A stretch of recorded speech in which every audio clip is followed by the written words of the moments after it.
Фонд «Победа» помог Марии Быковой. На собранные деньги в ее квартире установлен водонагреватель. Выделенную от государства благоустроенную квартиру в Пажге вдова участника Великой Отечественной войны приехала 9 лет назад из поселка Гаринский. Ей, конечно, необходим, горячей воды нет.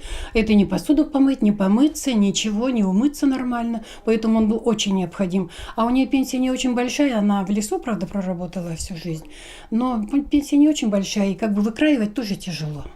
Вот, а это ей помощь была как раз кстати. И это была целевая помощь у нее, потому что прежде чем оказать деньги, выделить, мы спрашиваем ветеранов, что нужно в первую очередь, какая необходимость, в чем именно. В военные годы Мария Прохоровна прожила в Воронежской области. Своими глазами видела, как свирепствовали фашисты. Ее супруг Геннадий Быков воевал в Литве и умер в 1984-м. В Пажге сегодня проживают 2 вдовы умерших участников войны и 18 тружеников тыла.